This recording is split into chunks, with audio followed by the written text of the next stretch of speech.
Teatro de Sabará, Casa da Ópera. Autoria de Joaquim Cabral Neto. Manter vivo um teatro é contribuir de forma viva para que uma das grandes expressões dos sentimentos humanos não desapareça. Luciano Amédée Perret. Com projeto de Francisco da Costa Lisboa, o Teatro de Sabará foi construído em terreno pertencente ao alferes Francisco da Costa Soares e inaugurado no dia 2 de junho de 1819, como parte das festas comemorativas pelo nascimento da Princesa da Beira, a infanta Dona Maria da Glória.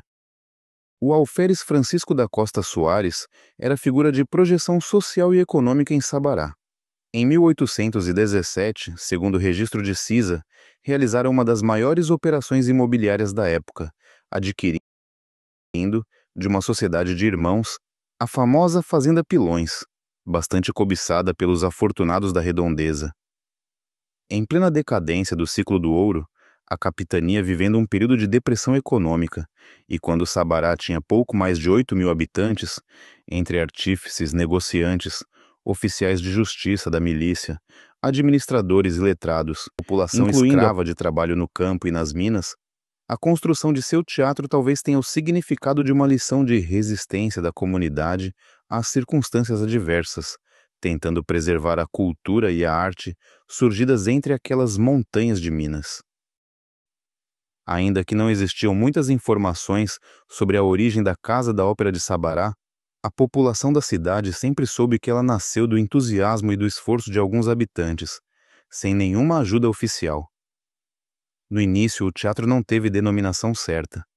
Enquanto os livros da tesouraria citavam o prédio da ópera ou casa da ópera, as atas da vereança mencionavam o teatro, e o povo da mesma forma. Em face da carência de documentos, pouco se sabe sobre a construção do teatro, chamado inicialmente, como já se disse, Casa da Ópera. A tradição de sua história oral nos mostra que ocorreu sua construção por meio de uma sociedade anônima, da qual o povo participou e que reuniu recursos para a construção do empreendimento. Noutras palavras, sua construção foi feita e financiada pelos moradores da cidade sem nenhuma ajuda oficial. Atribui-se sua construção ao coronel Pedro Gomes Nogueira e ao padre Mariano de Souza Silvino, dois membros ilustres da comunidade, com a participação do povo e, como se disse, sem nenhuma ajuda dos poderes públicos. As condições econômicas do Império, à época, não permitiam gastos vultuosos com construções, mormente com obras de cunho cultural. Nesse setor, o que até tinha Minas Gerais era a Casa da Ópera de Vila Rica, hoje Teatro Municipal de Ouro Preto, construído em 1769 por João de Souza Lisboa e inaugurado em 6 de junho de 1770, aniversário do rei Dom José I. Não se pode deixar de registrar ainda que a acústica e as condições arquitetônicas do Teatro de Sabará eram melhores do que o de Vila Rica. O prédio seguiu o estilo luso brasileiro, popularmente chamado na época de Casa da Ópera, com galerias em 3 níveis, camarotes nos 2 primeiros, uma galeria popular no último e uma plateia, com capacidade total de 400 pessoas. Internamente, sua sala mostra-nos um tipo italiano, em forma de ferradura, com vasto palco elevado, oferecendo ótima visibilidade. Sua característica mais interessante é a de que o espaço reservado à plateia é o mesmo destinado ao palco. Como em suas linhas arquitetônicas, vê-se a influência dos teatros ingleses do reinado de Elizabeth, é também conhecido como teatro elisabetano. Toda a estrutura e parte decorativa são em madeira, dando um aspecto de leveza e graciosidade aos camarotes. O forro é em treliça, feito de taquara, material que à época era usado para a forração das casas e prédios públicos. Ninguém sabe confirmar se desde sempre essa técnica construtiva foi usada. Situado na antiga Rua Direita, hoje Rua Dom Pedro II, externamente o teatro ainda tem o aspecto de um casarão colonial exteriormente modesto, não sendo uma construção de destaque no conjunto urbano da cidade. É comumente sabido que as casas de espetáculos construídas no período colonial não ofereciam em geral muita comodidade nem se destacavam como modelos de beleza. Um aspecto a se observar, com relação ao seu funcionamento, é que o teatro refletia o espírito de uma sociedade rigidamente hierarquizada, que até no teatro impunha a separação de classes. Os espectadores de origem social mais alta ocupavam os melhores lugares. As mulheres, quase sempre ausentes, confinavam-se nos camarotes, enquanto a plateia, sem nenhum conforto, era reservada apenas para os homens. No que diz respeito às mulheres, a moral da época não as admitia no palco, o que só veio acontecer em Sabará a partir dos últimos anos do século XVIII. Na sua inauguração foram apresentadas as peças Maria Teresa, a Imperatriz da Áustria e Selo d'Amor, celebrando o nascimento de Dona Maria da Glória, filha de Dom Pedro I, princesa da Beira, infanta de Portugal, e única monarca europeia que nasceu fora do velho continente. Nele também foram comemorados com as pompas costumeiras o nascimento da princesa da Beira, infanta Dona Paula Mariano em 25 de abril de 1823, e o aniversário natalício da imperatriz, Dona Maria Leopoldina, a 22 de janeiro de 1824. A iluminação interna do teatro nos dias de espetáculos era feita por candeeiros. Por volta de 1885, passou a ser por lampiões belgas, a querosene. Postavam-se então 6 iluminuras no salão, 3 nas gambiarras para a orquestra e plateia, e 3 no alto, para os camarotes, sendo um ao centro e um de cada lado. Uma das preocupações na construção do Teatro de Sabará foi com a sua orquestra estar disposta no mesmo nível da plateia, e os músicos, com seus instrumentos maiores, interceptarem a visão dos espectadores acomodados no plano térreo, o que foi diminuído com o seu pequeno aclive a partir do palco. E na sua edificação buscou-se, desde o início, evitar a possibilidade de ecos ou ressonâncias auditivas, permitindo-se que a sua acústica se tornasse perfeita, sendo ainda hoje considerada uma das melhores da América do Sul.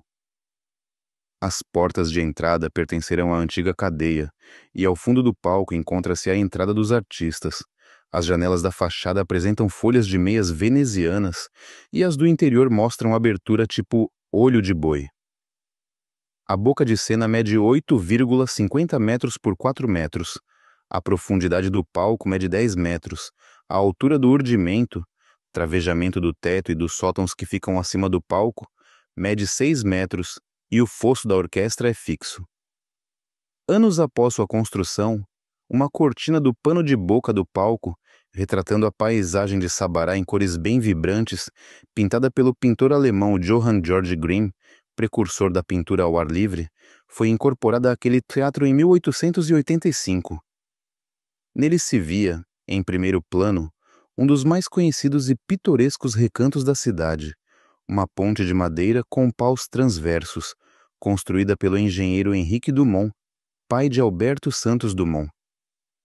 O passar dos anos, as fortes chuvas com infiltrações no recinto e a falta de cuidados acabaram por, em 1982, danificar completamente aquela pintura.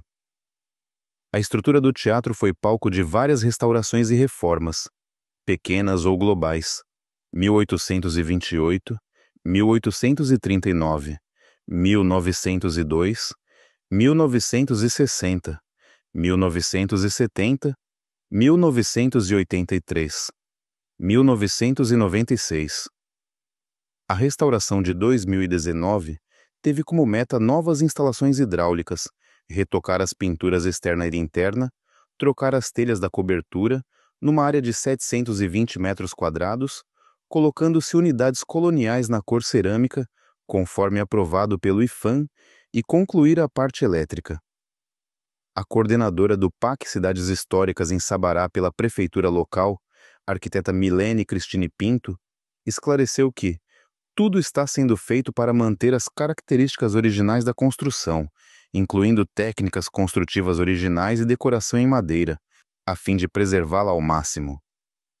A referida arquiteta disse mais que, no período de restauro, houve recuperação do piso, pois muitos barrotes estavam podres, imunização da madeira, tendo em vista o ataque de cupins, substituição do forro de palhinha, restauro de portas e janelas e adequação da acessibilidade do público.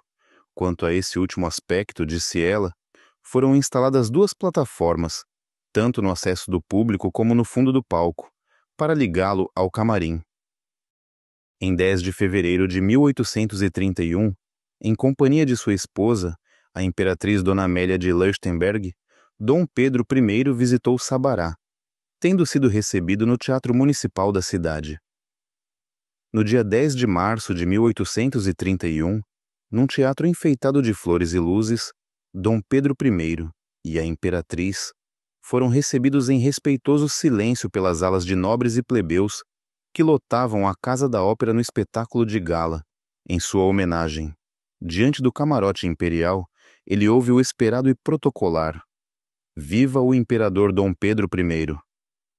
Silêncio e indecisão, movimentos de leques nos camarotes, de cartolas na plateia. Numa acústica quase perfeita, ouve-se a voz grave do coronel Pedro Gomes Nogueira, que ao lado do padre Mariano de Souza Silvino, liderava os constitucionalistas, grupo político de oposição a Dom Pedro I. Enquanto for constitucional. Outras vozes repetiram a frase. Esse fato fez com que Dom Pedro I não tivesse dúvidas sobre o descontentamento que sua visita causava a grande parte dos cidadãos de Sabará, que no momento histórico em que vivia o Brasil, com ideias liberais, sonhavam alistar-se no movimento constitucionalista da época. Em face disso, ele, que deveria continuar sua viagem até o Cerro, interrompeu a visita a Minas Gerais e no dia seguinte voltou à corte. A família real só voltaria àquele teatro 50 anos depois, durante uma visita de Dom Pedro II a Sabará, em 1881. Este texto foi extraído do livro Sabará nas Revistas do Instituto Histórico de Minas Gerais, disponível no Google, na Galeria Edelberto, homenagem do colega do Instituto Histórico e Geográfico de Minas Gerais, Dr. Edelberto Augusto Gomes Lima, ao inesquecível confrade Joaquim Cabral Neto, que nos dizeres de Guimarães Rosa, ficou encantado, no início de 2025,